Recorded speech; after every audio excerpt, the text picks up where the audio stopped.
Moi, je tenais à vous présenter cet ouvrage intitulé L'avocat dans l'espace OHADA de Maître Mamadou Ismaïla Konaté, qu'on a déjà présenté, mais que je tiens à présenter à nouveau. Je disais, l'ouvrage est de Maître Mamadou Ismaïla Konaté, qui est avocat au barreau du Mali et de Paris et ancien ministre de la Justice et garde des Sceaux du Mali. Donc cet ouvrage est paru chez LGDJ en décembre dernier, donc décembre 2020.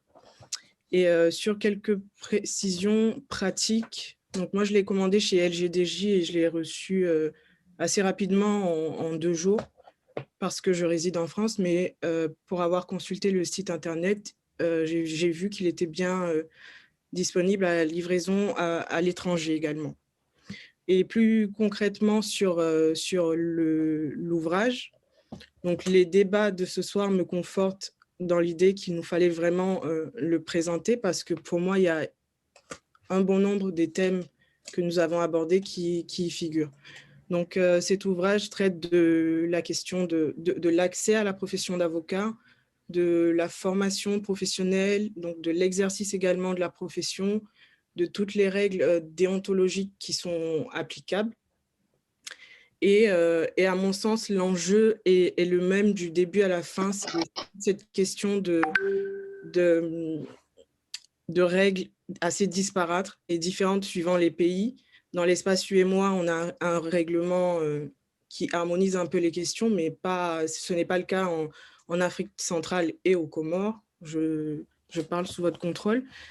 Et simplement, avant de passer la parole à Maître Konaté, j'aimerais également relever certains éléments que j'ai trouvés très intéressants dans l'ouvrage. C'est qu'il y a de nombreux enjeux qui sont aujourd'hui abordés et on va vraiment au-delà de la simple profession d'avocat.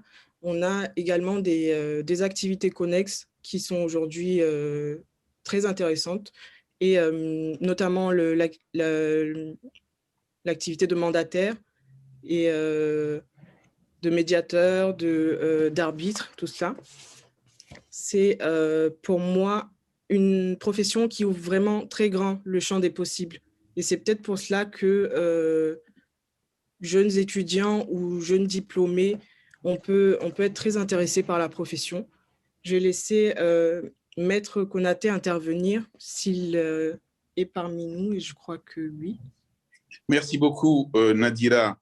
Merci à toi, merci à Adama, merci à Audrey, merci à Ruben et merci à Yves pour cette organisation parfaite que vous avez menée depuis 2 mois. Bien évidemment, Adama a bien voulu mentionner que c'était sous ma direction, mais plutôt vous étiez suffisamment grand, suffisamment autonome et surtout suffisamment capable de prendre des initiatives et voici le résultat. Et bien évidemment, cet ouvrage nous donne l'occasion et l'alibi, comme l'a dit monsieur le professeur Akanji Kombe, de parler d'une question assez essentielle qui est la problématique de la profession d'avocat.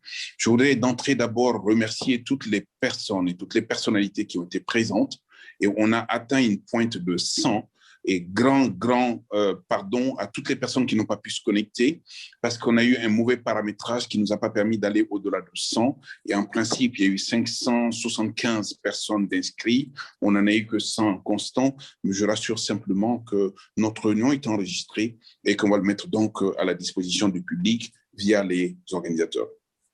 Je voudrais remercier particulièrement Monsieur le Président de la Cour de justice de l'UEMOA qui nous a fait la gentillesse d'être là, Monsieur Mbaye Gueye qui est ancien bâtonnier du Sénégal, mais en même temps le président de la conférence des bâtonniers de l'UEMOA. Je voudrais saluer également la présence parmi nous de Monsieur le bâtonnier Nyekamga, qui est aussi le président de la conférence des bâtonniers de l'espace OHADA.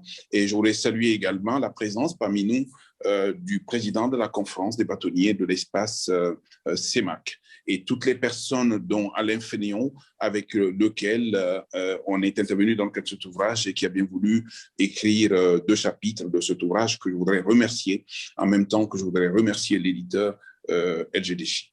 et toutes les personnes qui sont là, et aussi Monsieur Diogbenou, qui est le président de la Cour constitutionnelle du Bénin, qui nous a fait l'amabilité d'être là et de prendre la parole, comme toutes les autres personnes qui, si elles l'avaient souhaité, auraient pris la parole. Vous voyez, je voudrais simplement, au tout début de mes propos, vouloir cadrer un peu le débat pour le ramener simplement à la dynamique OHADA. Bien évidemment, mon excellent confrère des Comores qui est là fait intimement partie de l'OHADA. Ce n'est pas une question d'être un petit État ou un État minuscule ou un gros État ou un grand État. L'OHADA est composé de 17 États souverains et la présence des Comores, justement, assure la continuité de cet espace OHADA. La dynamique de l'OHADA, lorsqu'elle a été mise en place, elle poursuivait deux buts essentiels, deux buts majeurs. Nous avons fait le constat que nous étions dans des cadres communautaires assez difficiles parce que le droit n'était pas accessible, parce que les décisions de justice se contrariaient les unes les autres. Et nous avons pris donc cette option fondamentale de sécuriser davantage notre contexte communautaire en essayant d'avoir un droit harmonisé ou un droit uniforme d'une part, et en essayant également d'avoir une jurisprudence. Donc, nous avons créé des actes uniformes qui n'existaient nulle part dans le monde. Et nous avons créé également une cour commune de justice dont le siège est à Abidjan et qui fait le bonheur aujourd'hui du droit OHADA harmonisé. Sur ces deux bases-là, nous avons mis en place tout ce qui était nécessaire, utile et indispensable pour aujourd'hui bâtir une communauté juridique, mais également une communauté judiciaire.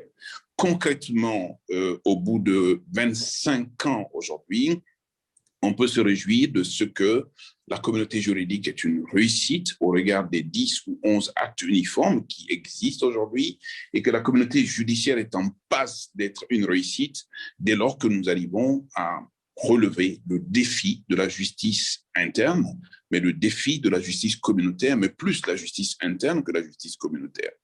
Qu'est-ce qui nous manque véritablement? C'est probablement une profession qui a manqué depuis le début de l'OHADA et qui continue à manquer encore, c'est la profession des avocats.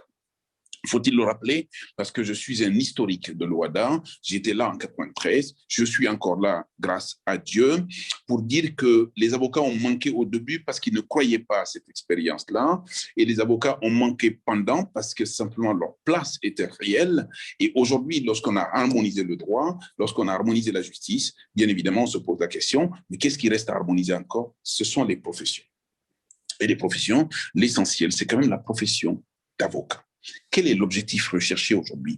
Quand vous allez dans le contexte de l'OHADA aujourd'hui, on n'accède pas à la profession de la même manière en Guinée équatoriale qu'en Guinée-Bissau ou qu'en Guinée-Conakry.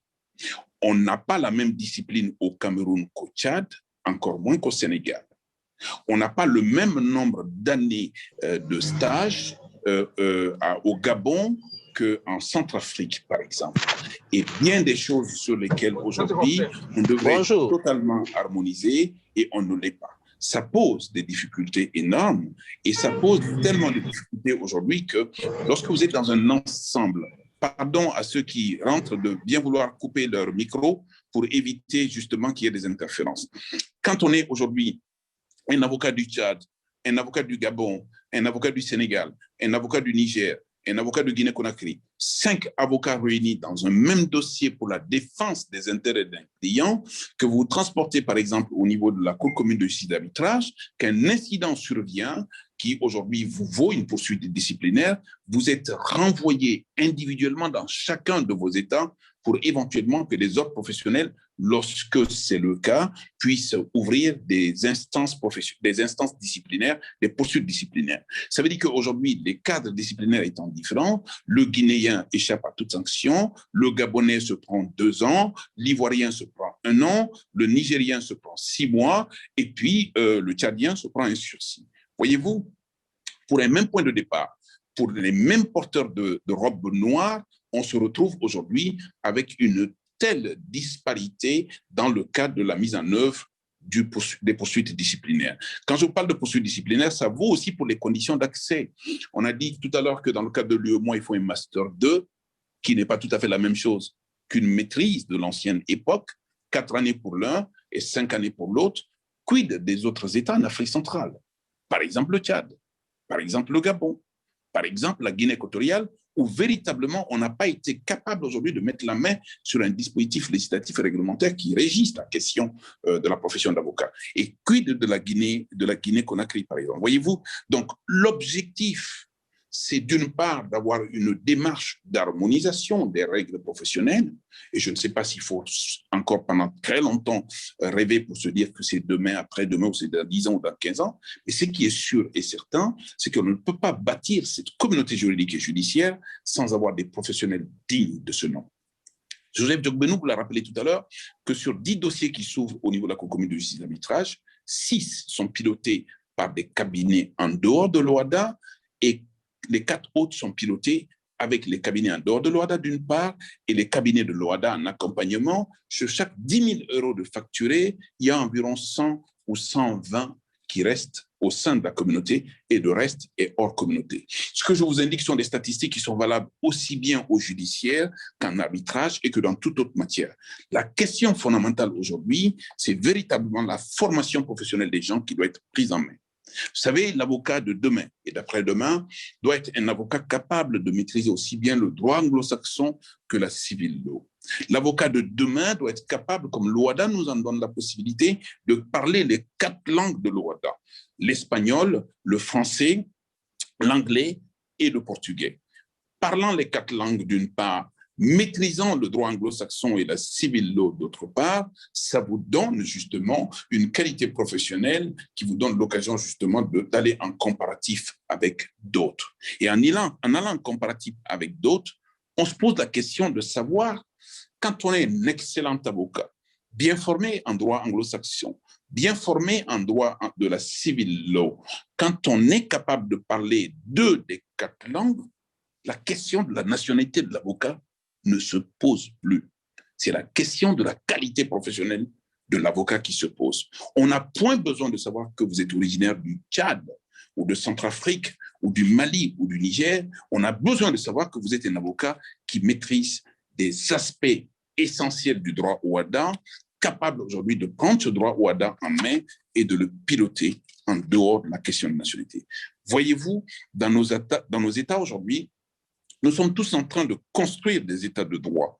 Dites-vous aujourd'hui, lorsque l'on construit des États de droit, exactement lorsque l'on combat la pandémie de Covid-19, est-ce que c'est le moment d'empêcher à des gens qui ont des formations professionnelles de qualité d'accéder à la profession pour porter la blouse blanche et de porter secours aux gens de manière à ce que l'on puisse combattre la pandémie. C'est la même chose dans le cadre d'un État de droit. Lorsque vous voyez aujourd'hui des États qui violent le droit, lorsque la justice n'est pas performante dans nos États, lorsque aujourd'hui le minimum de développement dans ce contexte d'État de droit n'est pas atteint, lorsque les populations voient leurs droits et leurs libertés bafouillés aujourd'hui, on a plus besoin d'avocats dans ce secteur-là et dans ce domaine-là que toute autre chose. Je fais le lien avec la santé pour que vous puissiez simplement voir la réalité de la chose. Donc, le combat de la nationalité, le combat de l'accès à la profession, le combat d'être ou de ne pas être aujourd'hui est un combat qui est relativement mineur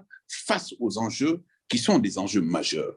Les enjeux aujourd'hui, ce n'est pas de savoir qu'on est enseignant ou pas, ce n'est pas de savoir qu'on est de telle nationalité ou pas, ce n'est pas de savoir qu'on a acquis le statut d'avocat en Chine et qu'on est camerounais, qu'on veut exercer cette profession au Cameroun. La question fondamentale aujourd'hui, c'est de quoi a-t-on besoin pour aller dans la construction des États de droit et partant dans le cadre de cette construction des États de droit, sécuriser le contexte des affaires et permettre aujourd'hui que nos États puissent se stabiliser dans ce domaine. Et partant de cela, et c'est vrai, vous l'avez vu, tant que l'on prendra un national togolais qui a acquis le titre d'avocat à Londres, à Paris ou en Belgique, et qu'on lui dit qu'il faut qu'il fasse la preuve de la réciprocité alors qu'il est un national togolais, comme l'a rappelé si brillamment Adama Souna tout à l'heure, la question de la réciprocité ne concerne pas le national, ça concerne l'étranger. C'est le Belge qui va au Togo, qui demande en qualité d'avocat belge de s'inscrire sur la liste des avocats au Togo. C'est dans ces conditions-là qu'on peut éventuellement lui rétorquer la question de la réciprocité.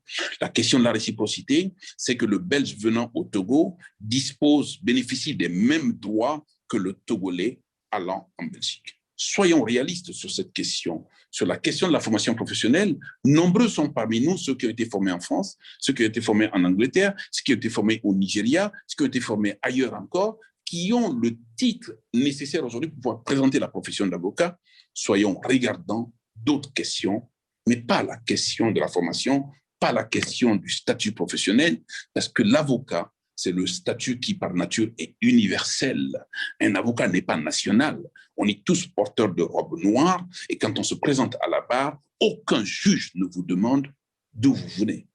Aucun juge ne vous demande votre nationalité. On vous demandera sans doute votre carte professionnelle, mais rien d'autre que votre carte professionnelle.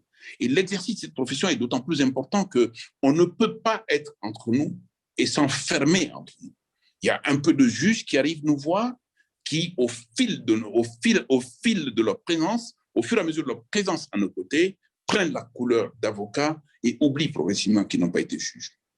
C'est le débat également au niveau des enseignants. Je préfère dire les enseignants de manière générale. C'est vrai que la question a été suffisamment bien réglée et qu'aujourd'hui, au niveau du règlement numéro 5, il y a encore des zones d'ombre. Mais la présence d'un prof agrégé, qu'il soit subordonné à l'État ou pas, n'est pas le sujet. La présence d'un prof agrégé dans la profession d'avocat, par nature, est le meilleur moyen pour faire évoluer la profession d'une part, pour l'enrichir d'autre part. Vous savez, un prof agrégé de droit ignorera toujours la procédure. Un prof agrégé de droit n'irait jamais dans des détails du droit qui ne sont pas de sa spécialité. Un prof agrégé de droit, ce sont des gens qui, pour la plupart, ont des capacités d'analyse, des capacités de conceptualiser et des capacités de montrer le chemin. Et la compatibilité entre les deux n'est pas tout à fait loin. Je comprends aujourd'hui les débats judiciaires qu'il y a, notamment au plan UEMOA d'une part, au plan constitutionnel, mais la démarche doit être, encore une fois, la démarche des ordres professionnels. C'est à eux de définir le chemin, c'est à eux de fixer la doctrine, c'est à eux de donner le go à ce niveau. Ne laissons pas toujours les juges venir s'interférer dans ce qui nous concerne aujourd'hui. Chaque État représenté au sein des communautés, que ce soit en Afrique centrale ou en Afrique de l'Ouest, ou même aux Comores, pour prendre juste ce pays-là, qui a 3 barreaux, le total des avocats du Comore ne dépasse pas 100 avocats. Donc aujourd'hui, si on n'a pas de lien avec le barreau des Comores, si on ne peut pas se mettre dans la perspective de la profession d'avocat dans un espace aussi important que l'OHADA, qui nous en donne la chance et l'opportunité, si on reste très longtemps dans nos débats qui sont byzantins, à savoir est-ce que oui ou non il y a la réciprocité lorsqu'il s'agit des nationales, est-ce que oui ou non il faut intégrer, est-ce que oui ou non il faut renoncer au barreau initial pour le barreau d'après, tout cela pose des questions qui ne sont pas essentielles à mes yeux dans le cadre de la construction de l'état de droit. Et dans le cadre de la construction de l'état de droit des affaires, les avocats sont indispensables et ne peuvent pas rester en rade. Ne faisons rien qui puisse anéantir le processus. Ce corps a besoin de se renouveler et ceux qui sont en formation, qui ont 20 ans aujourd'hui, viendront dans un espace beaucoup plus complet, beaucoup plus dynamique, beaucoup plus ouvert et nettement mieux formé que nous. Je vous remercie. Merci beaucoup, maître. Je pense que vous avez essayé. Bon, je pense que là, les applaudissements, même si nous sommes en virtuel, voilà, on dit Toulon, franchement, vous avez essayé de balayer tout ce qui a été dit et en même temps de porter un message, parce que cette assemblée qui est conçue aujourd'hui est majoritairement de jeunes hommes, voilà, qui, je pense, ont compris le message, la formation, mais toutes ces questions qui ont été mises sur la table aujourd'hui pourront être réglées et j'en suis convaincu, comme le soulignait tantôt Maître Sylvain Loboué.